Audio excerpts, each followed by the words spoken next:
So these are some of the ends of the bones. I've got more, but I can only cook so many on the barbecue at any one time, and that's about the limit. If I cut my finger there, I've got a splinter in it. I've got a splinter. I've been chopping wood for the barbecue. Ah, so it's splinter. So they're about. Ideally, I'd like them smaller, but it's quite hard work with the what we call it, with the saw. There's a little bit of marrow in there. I can't be bothered getting it out. It'll be fine. So I could. I don't want to give myself too much of a job to do, but that's kind of soft marrow there, so I could dig that out, but we could go on forever. So ideally, I'd like them all to be that size, but it's just a bit of a job. I might get the angle grinder out and see if we can get I've got a clean blade and a cutter, so it might be able to cut into them, but we'll have a look. So those are the ends of bones that I'm going to make into the soup. The marrow, I'm not going to have it just yet, so I'm going to stick it in the freezer. But this is for me, is the marrow. So I'll leave it like that, and when I get to cook it, I'll cut it in half, and then we'll roast them, and they'll be delicious. So I've got 4 of those, so which are probably far too much for me. And then I was going through all the fat and pulling out bits of meat. So I had 2 bags of fat, and I pulled off all that meat, which is a substantial amount. Let's weigh it. So it's not worth the butchers going through all that fat to get that kind of meat off, because they'd only be able to sell it as mince, and they can only sell mince at a certain price. But for me, just to kind of quickly pick through it and pick out those bits of meat, how much have we got? So there's like 650 grams there.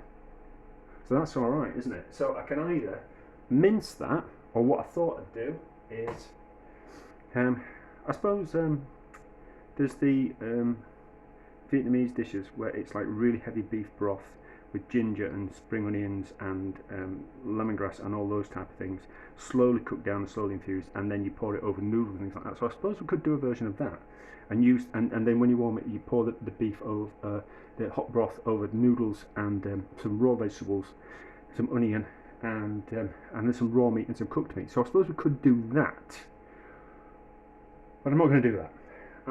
I'll make a ragu, because I'm going to do something with a ragu over the weekend sometime. So I'm going to turn that into a ragu, which I think it would be perfect. It's gristly, it's a little bit fatty. The meat's not particularly good. It's right next to the bone, so it's going to be a bit tough. So it'd be ideal for cooking down slowly in some tomato. And I'll just buy a couple of tins of cheap tomatoes and make a ragu that way. And I think that'll be absolutely delicious.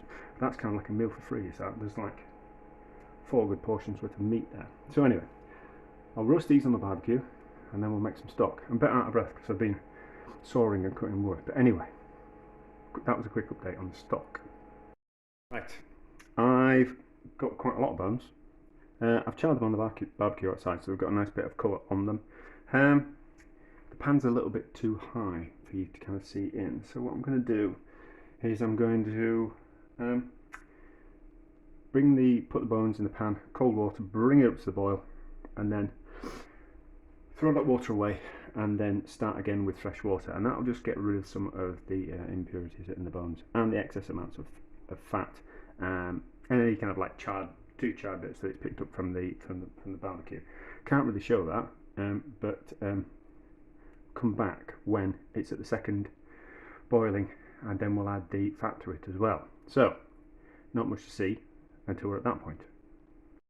So I have brought the bones up to the boil, and then I've thrown away that water, washed the bones, and then I've started again with cold water, and that'll get rid of lots of nasty sediment and some fat and any kind of like charred bits that are going to come off and kind of potentially ruin the stock.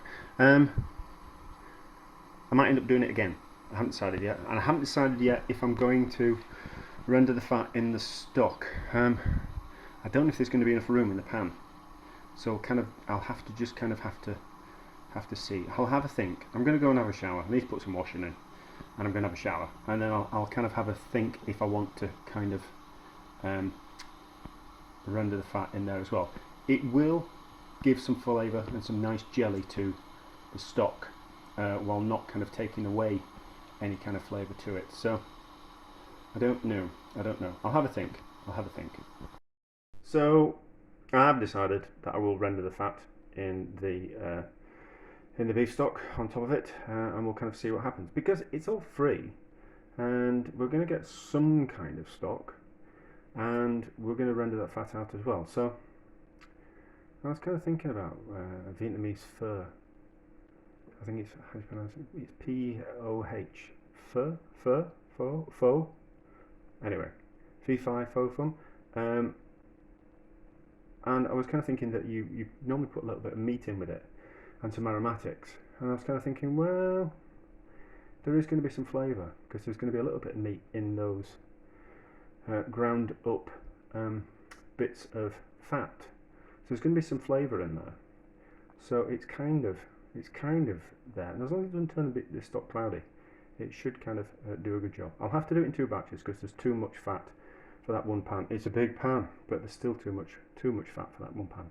So I will leave it for a few hours, skim off the fat from the top, and then that'll give it a decent amount of room in the pan, and then I'll put on the rest of the fat, and then and it won't cut, and then render that out as well, and then repeat the process, and then skim everything off, and then just allow the then stock to cook for. It's going to cook for 24 hours.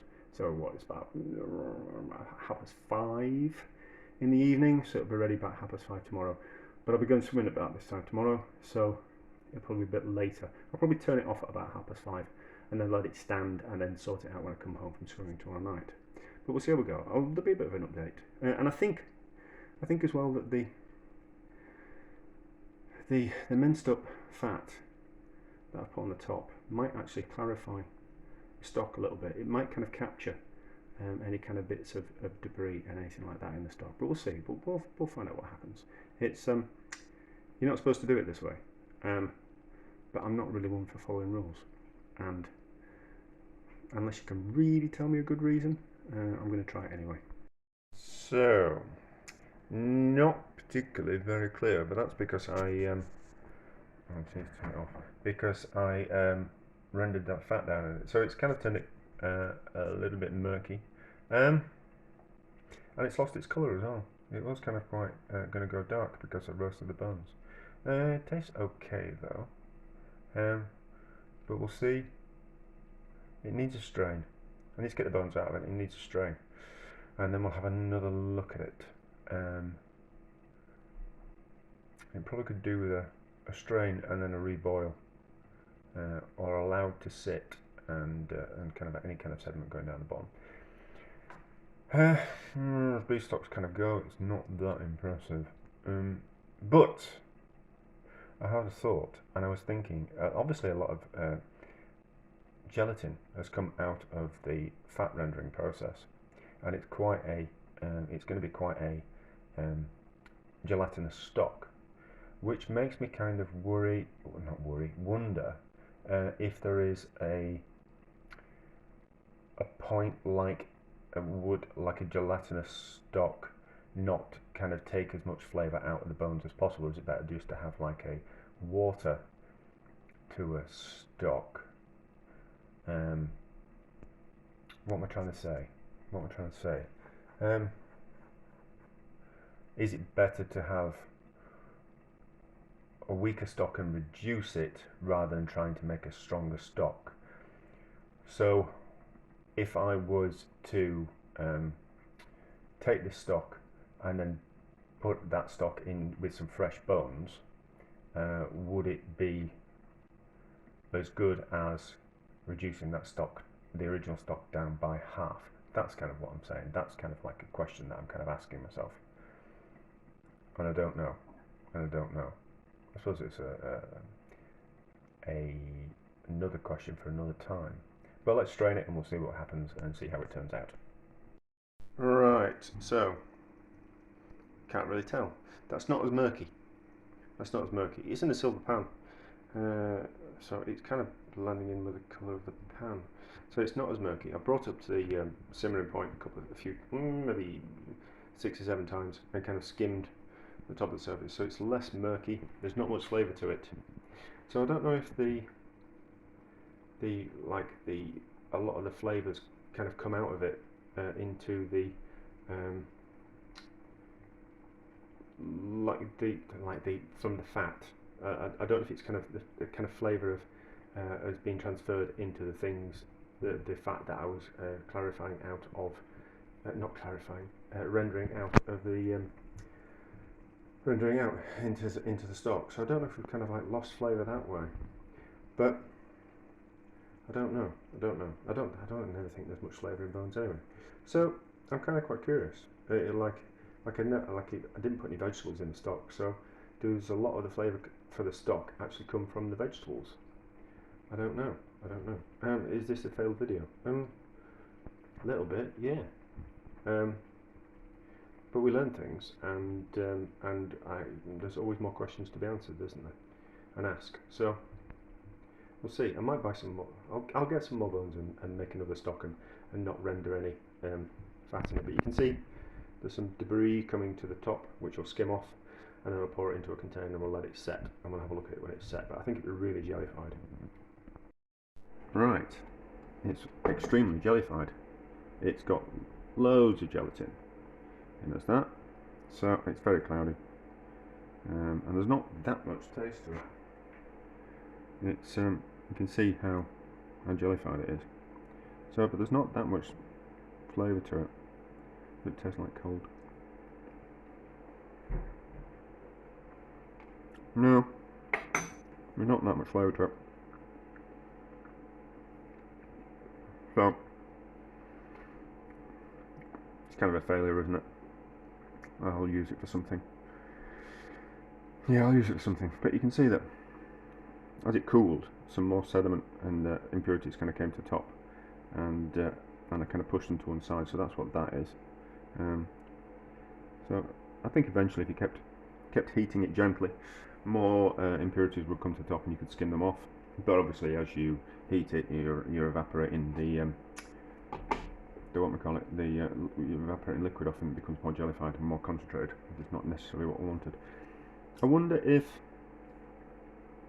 you could put it in a sealed jar and simmer it in water, like underneath water, and then sediment would naturally come to the top like that, or it needs to actually have a heating underneath it. I wonder. Might do that as an experiment, as a way of clarifying the stock. I wonder if you maybe. I'll put it in the warming cupboard. Might do that actually. When I'm at work, I might send it in a jar and put it in the warming cupboard at work, and then have it on while over the warming doing that while the warming cupboard's on. Maybe. I don't know. So I probably need to have another go at making beef stock.